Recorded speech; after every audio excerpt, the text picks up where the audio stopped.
It's Tromonte and friends. Let's have a conversation. Yo, this is Tromonte and friends. Now, I told y'all I had retired, and I did. So shout out to my wife, shout out to my brother Patrick for bringing me out of retirement for this special episode. I didn't know one of my long lost brothers was in town, and we had connected, so I figured I had to get this out to the people. So I have a very special guest to y'all. It might be a little surprised. Introduce yourself. Man, my name Javier Arenas. And yeah, everything he just said, man. I'm excited about this, bro. Yeah, man, I got Javier. We had a chance meeting at the casino earlier this year. Neither one of us were gambling. And then from there, we connected. He was asking me about the podcast. We conversed. We got some cigars. It was like we got to get more of the story out. So my first question, I'm going to jump right into it, is people don't really know who you are. People know of your athletic gifts and your abilities. But I want to talk about the man Javier is today. But I do want to start off by, highlighting something very important that you're doing in the community with your nonprofit. So talk a little bit about that first. Yeah, man. It's called Strive, STRIVE, health and fitness. Mm-hmm. Strive for better, strive for greatness. And the whole idea behind it is to, I give you an example, all right? Like this off season, football off season, I took a group of 10 kids. The kids go to Blake, all over the place, Gaither, Sickles. I took them to the University of Florida to a football camp, paid for everything, hotels, all that stuff. And went from there to Alabama for their football camp. And, I was able to give kids an experience they probably wouldn't have had otherwise. They went to Florida, they met the head coach, Billy Napier, went to Alabama, they met Coach Saban, went in his office, met every single coach on staff, and they participated, in the camps. So I just, I'm looking for kids who, again, otherwise probably wouldn't be able to afford that opportunity because I never had it when I was a kid, So that's kind of my way of giving back, So I just started it, probably 6 months ago, not even. That was the first thing that we did. What gave you the inclination to do something like that? You did mention you didn't have that as a kid, but what makes you want to give back out of your own pockets to kids who can't fathom of having an experience like that? Because you could easily be selfish and not give back at all. As a lot of people we know come from our communities, they get to a higher place and they forget about their kids who may not be able or be afforded with the same opportunities or privileges that they had. Yeah. I guess the best answer would be it's for tomorrow. You know what I'm saying? We're gonna be older tomorrow, but we have to live in tomorrow. It's like the same idea.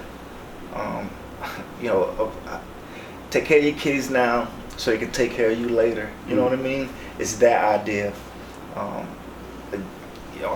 getting to the point to where I haven't played football long enough, to see guys that I trained or worked with or coached at Alabama, like Minka Fitzpatrick playing for and it feel good to see them out there doing their thing. You know what I mean?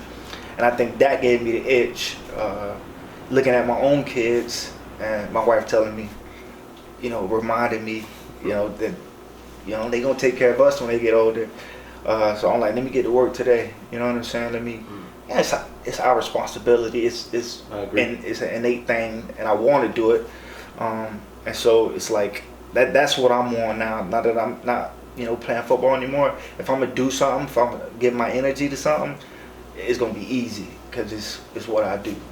Right. So that's definitely commendable and admirable, man, for you to give back. Growing up, because we had some off-camera conversations. Growing up, did you think to yourself that you had a gift? Because when I'm gonna tell y'all this story, right? So us regular people, we would go to PE, play football, but it's just us, we're like moderately athletic or whatever. But one day Javi, I guess he skipped class and he came out, and I had never seen him play up person, I'm on the field. And they gave him the ball, and I was just sitting there in awe.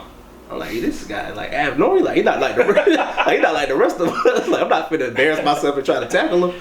But did you were you aware that you had a gift that other people in your age bracket didn't quite have athletically? Or did you just see it as like, this is just naturally a part of who you are? Yeah. I think I was just a little bit, but not in an arrogant way, like Mondo. We was in the Shout out to Mondo. right. We was in the backyard one time, and I don't know if you ever remember this, but he was like, how you shake like that? I'm like, I don't know, I just shake, you know what I mean? And so, and then I go out and play in the Little League game and score some touchdowns. But I think the reason why I made it, as far as I made it, is because I never really fully realized, you know, how good I was. So I was always trying to get better.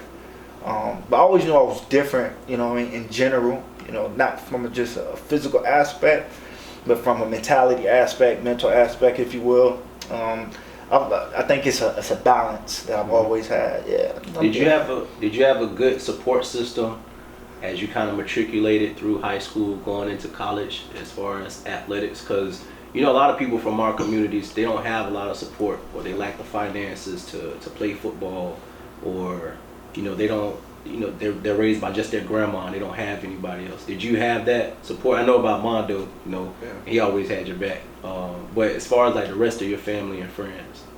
Absolutely, bro. Like, so it was 6 of us. My mom had 6 kids. I was born in College Hill, but we moved out to West Tampa, Oakhurst. I was about like 8, 9 years old. Yeah, then projects, man. Yeah, then to South Tampa. From there, but you know, as far as I can remember, before my mom used to drop me, Mondo, and the twins off to school, go open the door to get out, she'd be like, where you going? Say it every day. If you believe, you can achieve and succeed. And I think that worked. You understand what I'm saying? Because that's ultimately, that's what happened. So I guess what I'm trying to say is my mom, you know, my mom and my brothers, of course, but my mom, just from a little kid, you know, the things that she instilled in us, and you know, it wasn't until I became an adult till I like put the pieces together, knowing what she used to tell us, and then realizing, you know, she ran her own daycare. You know what I mean? It's childcare, but like there's that combination. She knew how to nourish the kids, but she knew how to teach them too. So the support was above and beyond. Yeah, for sure. Going from high school into college, I think most people know you went to Alabama. Were you close to going anywhere else, or was that you just dead set on going to Alabama? Man, I would think y'all would know this, and I say y'all like my friends in high school, because I had Florida Atlantic, you know, interested, Florida International, FAMU, shout out to FAMU, and then Bama came out of nowhere. All right, but so I went to FAU on a visit. First visit, I'm like in awe, and I went and bought a hat while I was there. Committed. Next week, FIU wanted me to come down there. Same thing, committed. I'm going somewhere. Then Bama came at the last minute. Like this should answer your question. You know, they flew me up there. You know, got off the plane. They took me to a hotel. You know, showed me the works, and then dropped me off and was like, your player host is gonna come pick you up. Dude named Chris Rogers, C-Rod from Lakeland. And he called, he's like, look, bro, I'm gonna be there at 8, take you out, show you. I was like, you ain't gotta take me, I'm good, I'm coming. You ain't gotta convince me of nothing, son. I'm coming. So it was like, even the coaches at Florida Atlantic and Florida International knew, like, bro, go ahead, son. We ain't gonna even kid you. You know what I mean? Just, it's a better decision. So nah, it was easy. Yeah. Yeah. The mantra that your mom instilled in you at a young age, how did you carry that through your collegiate career? You know, mentally, because you have the athletic part down pat. Yeah. You know, and you're always going to excel in that regard. But mentally, because I know as a college kid, especially where you come from, you dealt with a lot of stuff that most people probably don't know about. How was that coupled with, you know, I personally know your father wasn't really in your life. How you deal with that in college, you know, as a black kid, you're in Alabama, you come from where you come from, knowing that we all go through struggles, especially at those formative years at that age. How did you deal with that? And do you think when we talked about the support piece, do you think that if your father was in your life actively when you were in college, that you would have became a different man? Because again, athletically, you're going to cover the grounds, but mentally, and the type of astute person that I know you are, do you feel like you could have had more assistance? Because I know your mom is like your backbone. Yeah. Nah, you know, I think it was a situation where like my mom knew I was better off without my dad in my life, and she knew what she had to do to kind of compensate for that. And you're right, like at Bama, I was ready to quit a couple times, and Mr. Vance actually talked me off the ledge one time. I'm gone. I'm out of here, bro. This is impossible. And he was like, just give it a couple more days or whatever. And I did that, and the rest is history. And my mom as well. It was a situation where Coach Saban wasn't gonna play me when he first got there. I was too short. He liked long corners. He was at LSU, Miami Dolphins. Like he's used to long corners. I'm out there during training camp when the depth chart developed. I'm out there losing my mind. One hand interceptions. I have no business doing this stuff. And so I come the next day, I'm like, I know I'm up the depth chart. I'm scout team. I'm like, scout team? Hey, you saw what I saw yesterday? And so I went and told him, I said, look, man, I don't want to be here no more. And back then I told him, I said it like that because you couldn't just transfer. You know what I mean? I wanted to let him know, look, I'm not interested in playing football, so just give me a release and let me go. So, I told him I don't want to play anymore, and he thought I was losing my mind. He said, you talked to your mom? I was like, yeah, she supported my decision, which she did, because I told, look, man, I can play football. So I just want to let you know, and I think I'm going to go elsewhere. She was like, look, whatever you want to do, I'm supporting you, I got your back. I was like, enough said. So kind of between her and Mr. Vance is, what helped me make the decision. But ultimately, after 3 days, because Coach Saban was like, go home, think about it. And so it was essentially a holdout in a college camp, which is not even a thing, right? Unheard of, yeah. Right. And so after the third day, I came back, and I looked Coach Saban in his eyes, and I was like, look, I say the only reason why I'm going to stay here is because I don't want my mom to have to drive 10 hours to pick me up from school. She drove 10 hours up here to drop me off. This was we were blessed to be in this position. So the only reason why I'm going to stay here is so she ain't got to come pick me up. I was like, and I told him too, I was like, don't bump me up the depth chart because of this. And I felt like he was thinking, this cat got some balls. Like, he can play. And now that he has some cojones, I think the kid can play. And that's exactly what he did. The minute I left out of that meeting, I had been starting ever since. Yeah. I ain't go out there and make another play. I think he was like, oh, this cat, for real. Yeah, heart. Yeah, so my point to that is my mom, she was always good enough in terms of the support, you know what I'm saying? Yeah. You went on to get drafted in the NFL. How excited were you? Because I know you're typically reserved with your emotions. Like, you don't really show like a lot, especially. You're a pretty even keel person for the most part. You don't really get too high or too low. But the day you got drafted, I know that's a dream for like a lot of people, a lot of kids. How did you feel on the day that you got drafted? It was crazy. Like, I couldn't believe it. I had like a house full of people, and we were all in the living room. And I'm not even sure if I was gonna get drafted at least as high as I did in the second round. And we sitting in there, and they call it all these names, like going, that's coming up pretty fast in terms of the second round. And so the second round was actually the second day of the draft. So the first day went by, I didn't get drafted. It was cool, didn't expect to be the first round. If I was going to get drafted in the first round, it would have been by the Jets with the 31st pick, which is the last pick, Rex Ryan. He flew me up there, I met with him, and so I was like, this can be it, but it didn't happen. So I went into day two, and day two I knew I can probably get drafted today. And so as day two went, like around pick like 45, because I was 50th, I left I was sitting on the couch in the living room with everybody the whole time. But at pick 45, I'm like, I'm gonna be by myself. So I went in the back room and shut the door. So I was actually by myself. You know what I mean? When my name got called and when I got drafted, or at least when the phone rang, because they called me before they actually, said the pick on TV.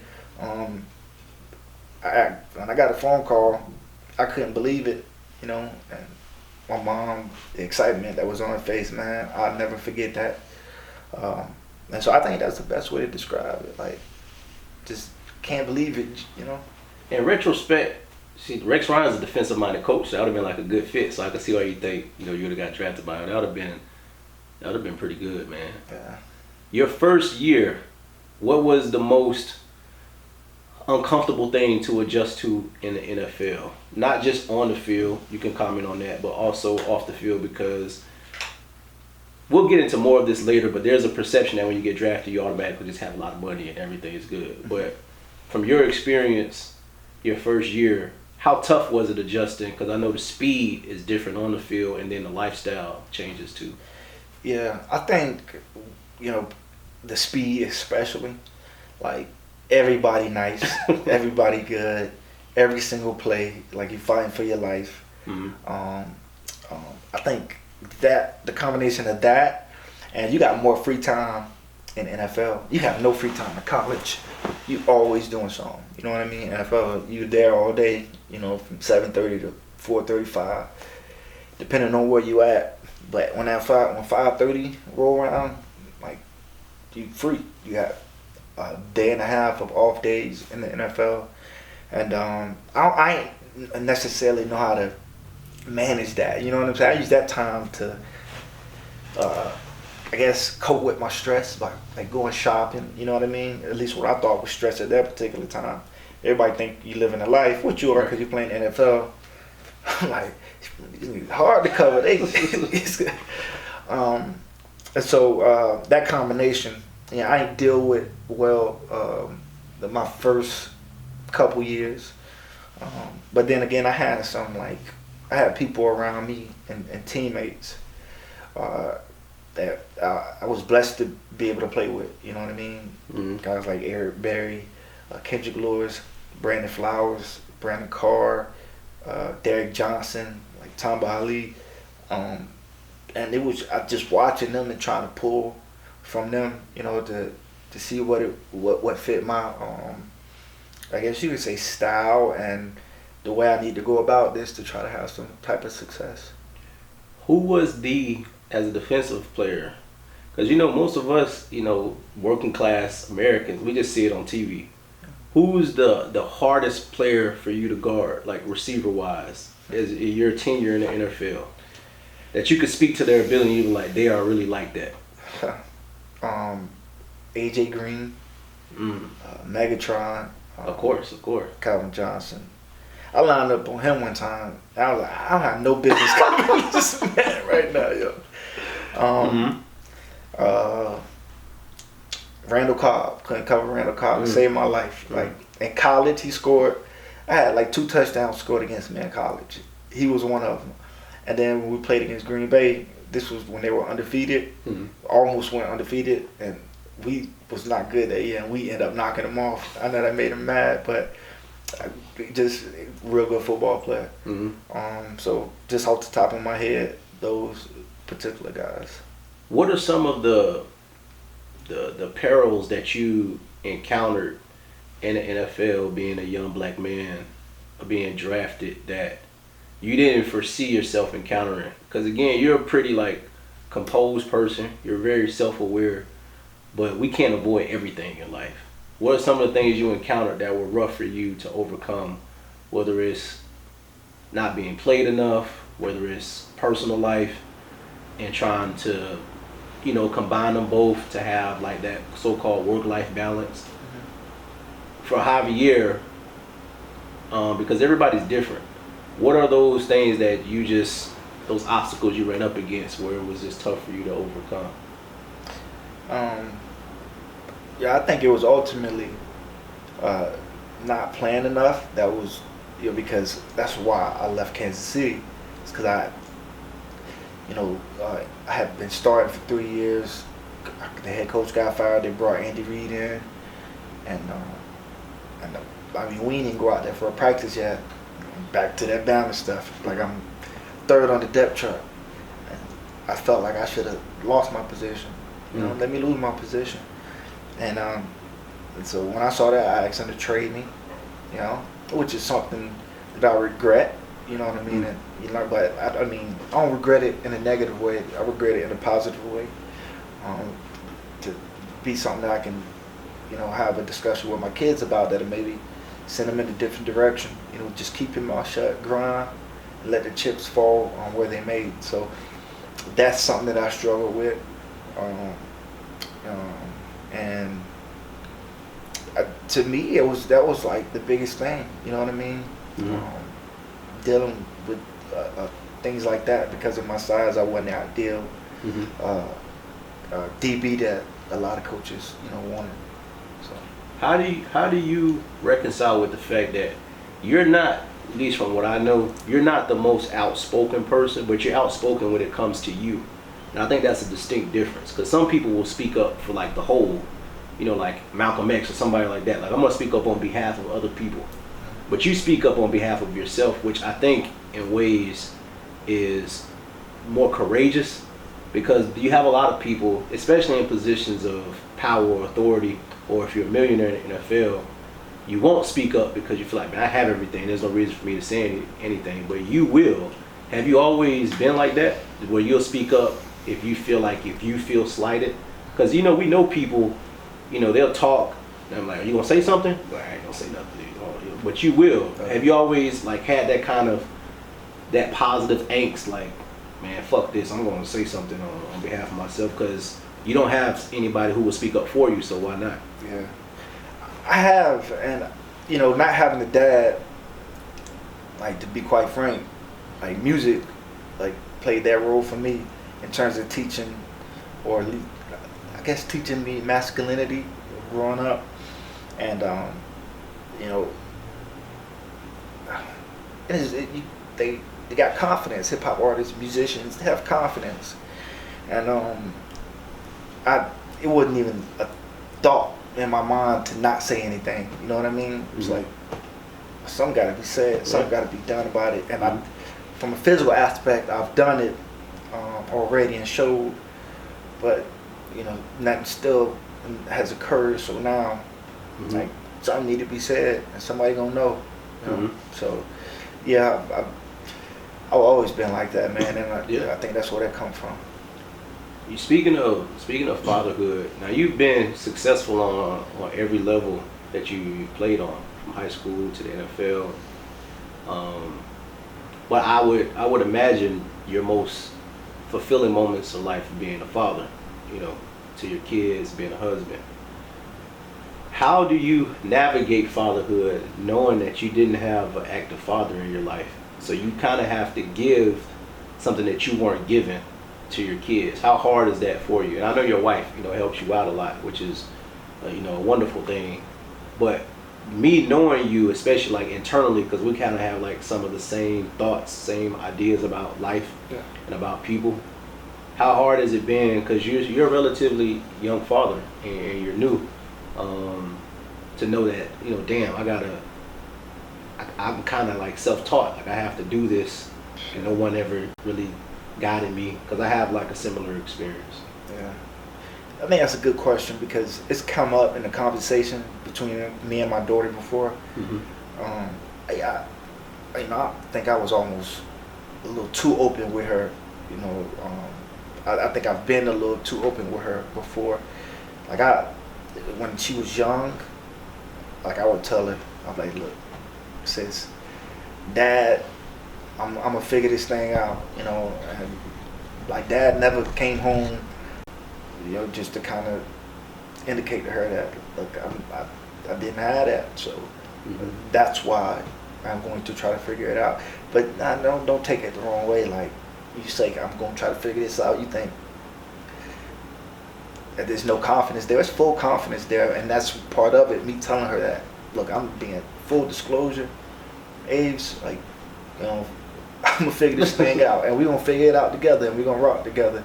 And I've been getting better as she grows, evaluating at the end of the night when I lay my head down on the pillow, like, what could I have done better today?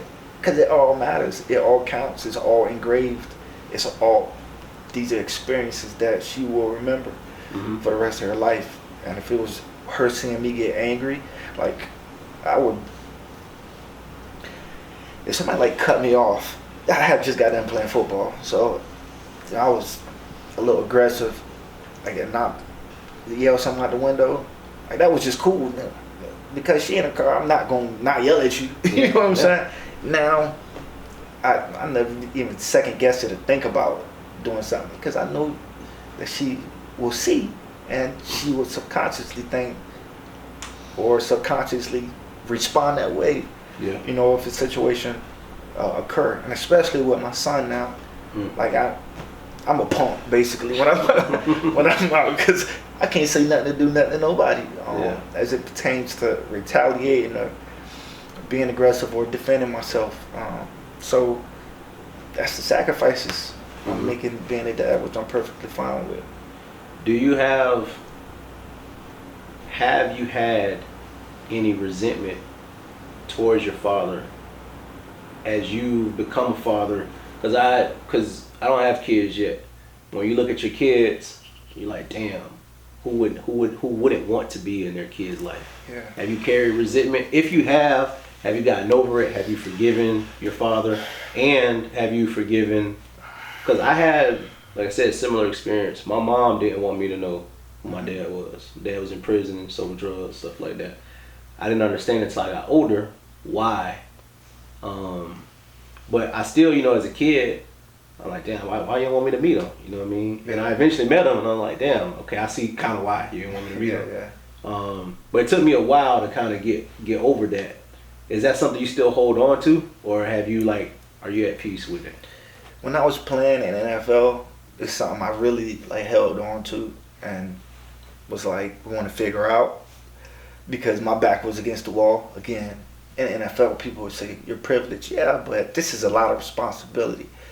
And it's a lot of things that you gotta have to be able to respond to. And again, so that's why I say when my back was against the wall, like if I'm struggling out there playing, like how am I gonna deal with it? You know what I mean? I'm like, damn, I would love to know, like, who he was, who my dad was. You know what I mean? Never even saw a picture of him before. Look in the mirror, I see my mom. Rightfully so. But when I was in the NFL, and my mom know too, I would got to the point I was like, who is he? What you like? You gotta tell me something. And the fact of the matter is, she did what she had to do. He didn't speak English. He was from Colombia. So he couldn't help me. I was thinking to myself, just to make myself feel better, I'm like, he couldn't help me in this situation anyways. He don't speak English. Just being facetious, but I did struggle with it, man. And even when I got done playing and I moved back down here, I hang out with my mom a lot, like every day, to this day. And I think it was a point in time every day. I'm like, what did he look like? How tall was he? You know what I mean? And she'd tell me certain things, like when I'm on the football field, my whole life, when I'm tired, I put my hands on my hips and shit, like, that's good enough for me. You know what I mean? Because she knew what she was doing. And we talked about that, prior or earlier, in terms of it might have been worse. I might not have been or become the man that I've become, had he been here. How are those conversations that you obviously have with your mother? How those conversations go with your wife? Because you don't have that. Most of us from where we're from, we don't have a father figure that's there, but we end up getting married, and we don't see a lot of married people growing up. Yeah. Was it rough? Is it still rough having those conversations with her, or has it just gotten easier over the years because she's been such a great wife to you? I think both. I think it's been a maturation to where we are today. She funny, because she would say, Like if I did something or was acting immature or whatever, she's like, you think it's because you ain't have no dad? You act like this. I'm like, hey, maybe, you know? But she grew up with her dad, with her mom, you know, and they got divorced. So everybody got their struggles, Yeah. you know what I mean? So she has some aspect of understanding, you know what I mean? I guess living with her mom for the majority of the time, you know, after her mom and her dad divorced. So and I think that's why we're together, because it's so much understanding there that you probably won't even expect it to be. You know? Considering all the stuff that you've been through, I have like 2 questions. For one, how would you describe yourself today, like to people who don't really know you? Because I think people know of your highlights. I think people know of you kind of like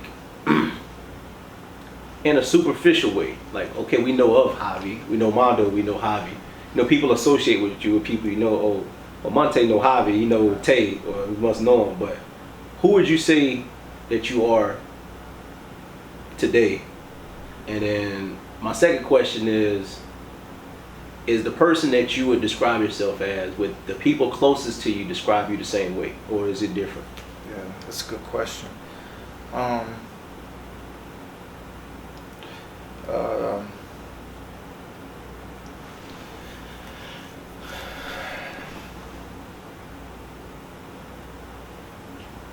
Just reserved, but for a reason. You know, I kind of spoke to you about this earlier. Is that I know who I am and what I have, and trying to say this the right way. You know what I'm saying? Without sitting on this couch sounding like Kanye West, being arrogant. You know what I'm saying? But I know what I got, and I know who I am. I know the light, you know, God made me to be. You know what I mean? And everybody don't deserve that. You know what I'm saying? They just don't. And That's deep. well, yeah, and it's how I've always thought. Now, don't get me wrong. I haven't always walked around like, oh, you can't be in the presence of me. I don't know stuff like that. It's just pure and just authentic. And also, what else goes along with that is because of those, like, just how nice I am, and at least I like to think I am. People take advantage of you. You know what I'm saying? So when I say people now don't give certain people the privilege of being, it's those type of people that take advantage of you. You know what I'm saying? Take your kindness for weakness. But I know that's a tough question to try to answer and say it the right way. Just think I'm reserved, and I'm a family guy, dude. That's what it is. Would your close friends and family describe you the same way? Nah, because like Marcelo, for an example. Yeah. Like reserved, you ain't reserved. Like, Yeah. like I got to a certain point. I taught him every day for like 2 hours. Ain't nothing reserved about that. You know what I'm saying? But to the rest of the world, you know, I am. And you know, another thing too is I take way too much serious. But that's how I got to where I made it to in life. You know what I'm saying? Like, like if me and a couple of young high school kids, when I was in high school, hey man, let's go meet up and get about an hour session, man. They don't have to tell me like, calm down, slow down, like chill, bro. We just yeah. You know what I mean? So take everything serious. Like even as it pertains to parenting, you heard me say it. When I lay my head down on my pillow at night, like You think about what you could have done. and I'm fighting myself in my head, like you tripping. You know what I'm saying? And yeah, so just take everything serious. Out of all the places you could have went, why'd you come back to Tampa? Because you did go to New York for a period of time, but are you just homesick, or you just feel like this suits you better than the other cities that you've been? Boy, it don't suit me better. You know, since I've been back, I can see the difference between all of the places, and no place is perfect. But I've lived in Atlanta, Arizona, Kansas City for a long time, and I you know, in Alabama, and whew, it's a different place, man. But I appreciate it, you know. But what ultimately brought me back, you know, home is Tampa is a paradise from like I guess a landscape aspect, being by the water, you know, go to the beach, and my daughter like loves the beach, you know what I mean, and also too, I wanted my mom to have a relationship, my family to have a relationship with my kid. I thought it was very important, and again, me and my son, because my daughter's in school during the day, we hang around my mom all day long, you know what I mean? So I think it's where my heart is, and it's the water. It's something about the water, you know what I mean, that kind of drew me back. That's good, man. There's a misperception that when you're in the NFL, even if you're a fringe player, so everybody's not making Tom Brady, Pat Mahomes type money, and then especially with endorsements and stuff like that, that most NFL players do retire in their late 20s or early 30s, around that age bracket. That you're just set for life. Like, even if I'm not playing a lot, even if I'm just on the roster and I'm a practice squad player, I have enough money to sustain me. But if you retire when you're 33, 34 years old, you might live till you're 90. Did you consciously prepare for retirement when you seen it coming? Because again, and I've said this many times, you're a self-aware person, so I think you can kind of see the forest from the trees, so to speak. But some people, like Tom Brady, I'm never going to quit. Like, I'm just going to play. You know, he has the ability to do it. Yeah. You know, being in the position that he plays in, he didn't get, you know, too many injuries. He wasn't impacted in that way. But you play such like a hard position. I mean, I always thought cornerback was the hardest position in football. Yeah. You know what I mean? But did you prepare for retirement? And do you think that from what you've seen and what you've experienced, that people are preparing for when I am done, when my body's starting to betray me, when I can't play at this level anymore? Yeah, I didn't. And I don't know why I didn't mention his name before, but one of my teammates at Kansas City, his name, we call him Swig. Trav, he played at LSU, played for the Miami Dolphins. Brilliant, you know what I mean? The cat, brilliant. We would go to meetings, and then after meetings, come eat lunch, get dressed, and go to practice. So we come out of meetings, he got a camera, and he messing with it. I'm like, well, what is you doing? So we gotta go to practice. He's like, that's my new camera I got. It cost about $5,000, and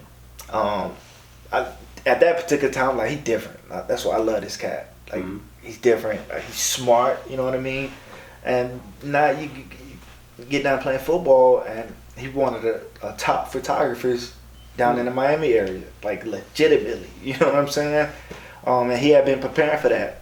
I made fun of him, but I'm the idiot sitting there being a musclehead. You know what I mean?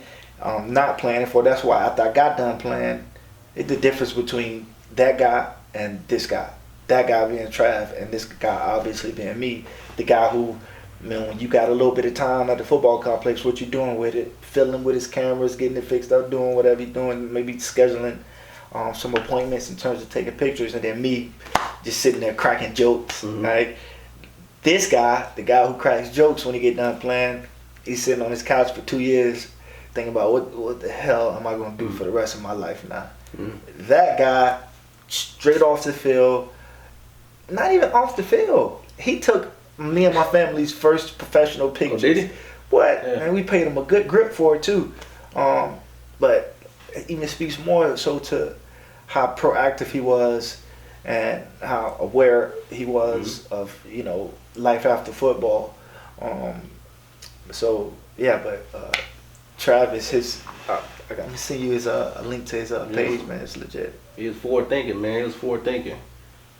Speaking of, you mentioned you were sitting on your couch for 2 years. What are you up to today? Because I know you have a passion for sports that will never leave. You have a passion for working out, being healthy, and being fit. Not just physically, but being mentally fit and being mentally astute. What are you up to today? I do know that you train athletes, so speak to that a little bit. Yeah, that's what I do. I train youth league kids, high school, college, and professional. Work with Logan Ryan at the Tampa Bay Buccaneers. Cam Sutton, he played corner for Pittsburgh Steelers. I probably had between 8 to 10 NFL guys this all season that I trained. That's great. About 4 weeks in a row, and I got that connection through Yo Murphy, who they train. They do they conditioning and speed stuff and receiver stuff with him. But he contracted me to come work with not just DBs but the linebackers, so forth and so on. Henceforth, kind of helping me gain a relationship with a guy like Logan Ryan. So during the season when it started, I was getting with him once a week. And getting into real estate as well. Taking my course. It's brutal. What? What? And so I'm doing that, just kind of getting into that.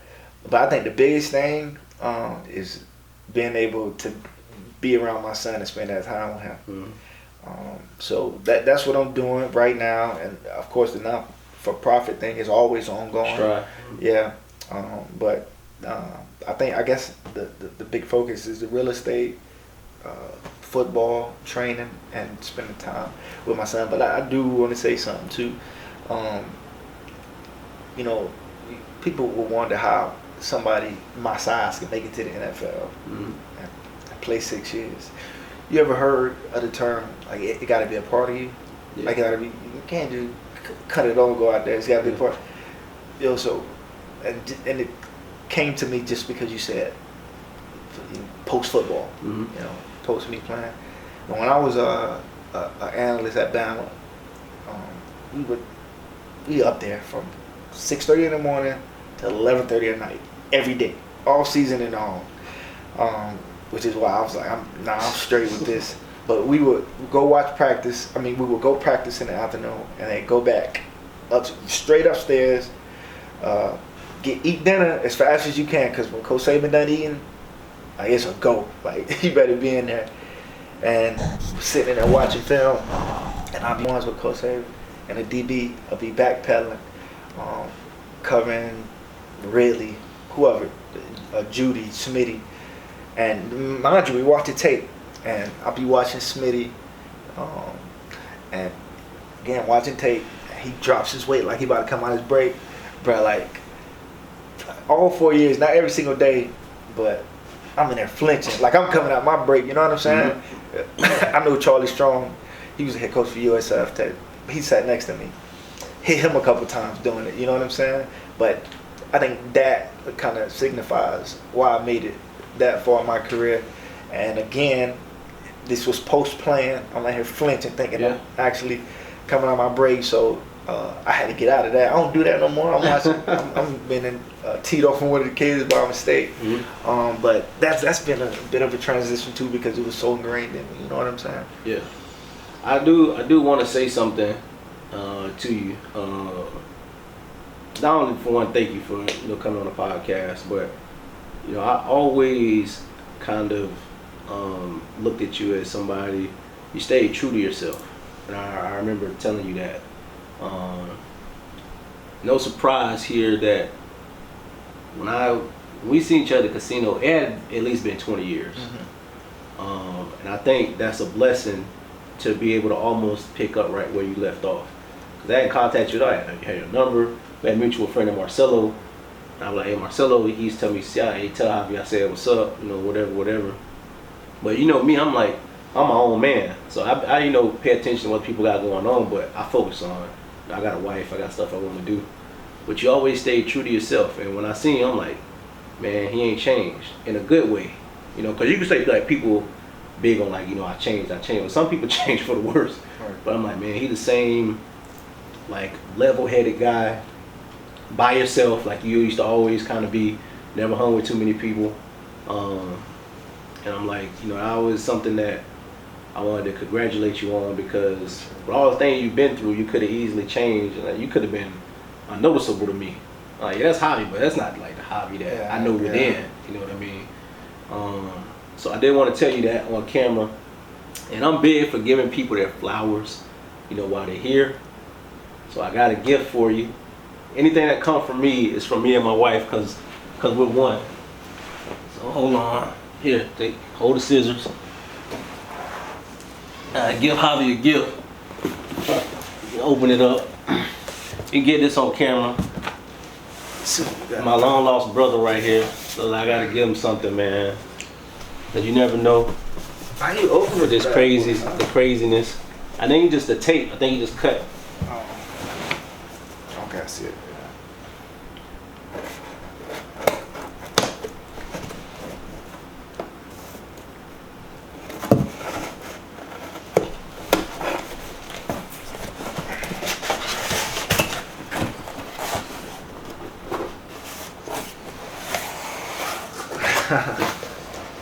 That's dope, son.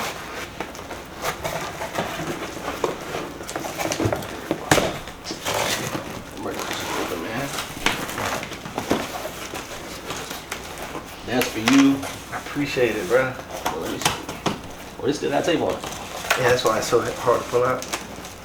You can leave it in the box. That's fine. Here, you want to? It's tough, bro. That's a picture. That's a highlight from my boy, man. But yeah, it's something you can put up in the house, man. So always love, man. Appreciate it. Always love. Any final words for the people, man? Man. Nas said it. Life is what you make it. I'm gonna make it. It is what you make it. You wake up and choose whatever you want to do. Will Smith said this: if you want whatever you want, if you want it bad enough, the universe will get out your way for you to get it. You know what I mean? If it really thinks you want it, it will get out your way so you can get it, man. And I live by that. I stand on that.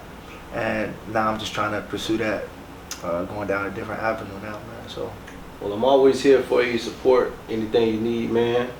And I'll give y'all the links when the episode drop to Javi's IG, everything that he got going on. We strive, we're training athletes, definitely giving back to the community, which is something I thoroughly appreciate, because we need more of that today. With all the distractions that we have, we need some positive reinforcement. My brother here is doing it. So much love to y'all. Thank y'all for tuning in and recording. No more podcasts. My Javi got me out. Shout out to my wife. Shout out to Patrick. Talk to y'all soon. Peace and love.